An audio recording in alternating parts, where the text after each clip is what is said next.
December 4th, 1991. The unthinkable happened. Pan Am, the airline that invented international travel, ceased to exist. The blue globe that once represented American dominance of the skies went dark. For 33 years it stayed that way. Until now. In 2025, that globe is spinning again.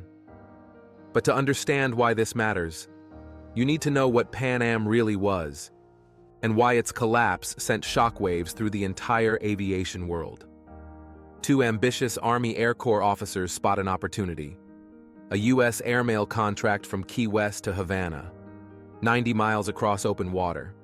Most said it couldn't be done profitably. One trip wasn't most people. That single route became the foundation of something unprecedented. While other airlines flew domestic routes over land, Pan Am looked outward, to oceans, continents, uncharted territories. They adopted massive flying boats, the Clippers, because there were no runways where they wanted to go. These weren't just aircraft. They were floating luxury hotels that could land anywhere there was water. By the 1930s, Pan Am was doing something no airline had attempted: connecting continents. They weren't just an airline. They were America's unofficial flag carrier, building the infrastructure of global air travel from scratch. But here's what made Pan Am different from every airline that came after it. Post-World War II, the jet age arrives. And Pan Am doesn't just adopt it, they define it. They were among the first to fly the Boeing 707, suddenly shrinking the Atlantic to a manageable journey. Then came their boldest bet, the 747. Boeing didn't even want to build it. Pan Am's one trip essentially forced them to, ordering 25 aircraft before the first one was even designed. That gamble changed aviation forever. The Clipper 747s became icons. Upstairs lounges, white-gloved service, pilots treated like astronauts. Flying Pan Am wasn't transportation, it was an event. Behind the glamour, Pan Am pioneered systems every airline now takes for granted: computerized reservations, modern cargo operations, the hub-and-spoke model. They trained pilots for other airlines. They tested routes that others would later fly. They were the standard. And then, the world changed. Airline deregulation hits like a bomb. Suddenly, Pan Am's international expertise means nothing domestically. New carriers with lower costs and no legacy infrastructure swarm the market. Pan Am panics. In 1980, they buy National Airlines, desperate for domestic routes. It's a disaster. Two incompatible cultures, conflicting unions, mounting debt. The 1970s oil crisis drains their cash. Terrorist attacks, including the devastating Lockerbie bombing in 1988, shatter their reputation and finances. Route by route, asset by asset, Pan Am begins selling off pieces of itself just to survive. The Pacific routes go to United. The profitable European routes go to Delta. The London hub disappears. December 4th, 1991. After 64 years, Pan Am Flight 436 lands in Miami. The last flight. The end of an era. Employees wept on the tarmac. Passengers took pieces of the aircraft as souvenirs. The airline that had connected the world couldn't even connect to tomorrow. But here's the strange part. Pan Am never really disappeared. The brand lingered like a ghost. Retro merchandise, TV shows, museums, collectors paying thousands for vintage Clipper models. The Pan Am Historical Foundation preserving archives. Why? Because Pan Am represented something modern aviation had lost. The idea that flying could be special, magical even. Other brands died and were forgotten. Pan Am died and became more iconic, which brings us to 2025. And a question that seemed impossible just months ago: what if the ghost came back? This past summer, Pan Am Global Holdings made an announcement that shocked the aviation world.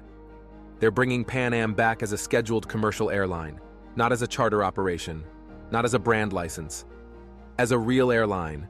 By October, they'd begun FAA Part 121 certification, the same rigorous process every major U.S. carrier must complete. They're planning a Miami headquarters, a fleet of new Airbus aircraft, The classic blue globe, reimagined. The team behind it? Aviation veterans, leasing partners, service providers, people who understand the modern industry. But let's be brutally honest. Bringing back Pan Am isn't romantic. It's incredibly risky. The airline industry in 2025 is a meat grinder. Fuel costs are volatile. Regulations are intense. Competition is ruthless. Profit margins are razor thin. Budget carriers have conditioned passengers to expect cheap fares. Legacy carriers have massive scale advantages. Why would passengers choose a startup? Even one with a legendary name. And history isn't encouraging. TWA? Gone. Eastern? Gone. Braniff tried to come back. Failed.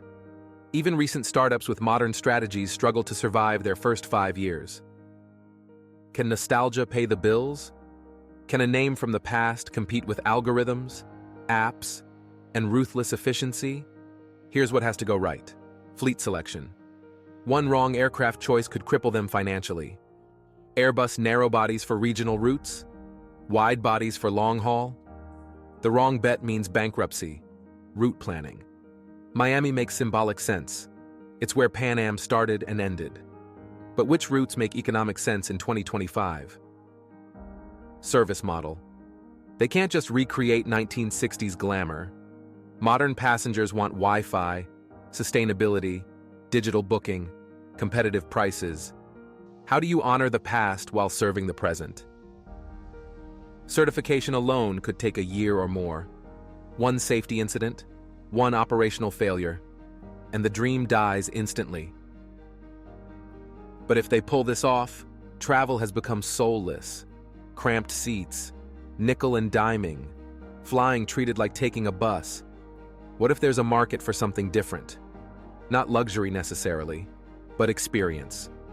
The Pan Am name still means something emotionally. Trust, adventure, when flying felt significant. Pair that heritage with carbon-neutral operations, modern technology, genuine service. Could that work? Aviation enthusiasts would book immediately. Travelers seeking something beyond the cheapest fare might follow. Press coverage would be massive. The question isn't whether people remember Pan Am. It's whether they'll fly Pan Am.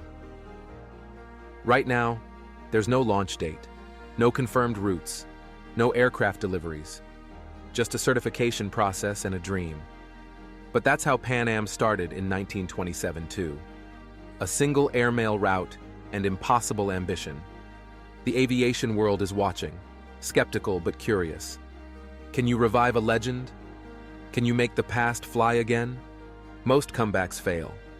Most nostalgic revivals become cautionary tales. But every now and then, something extraordinary happens. An idea that seemed dead proves it was only sleeping.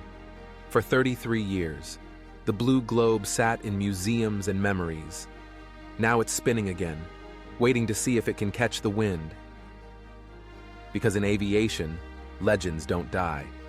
They just circle, waiting for clearance to land. And Pan Am? It just got cleared for approach.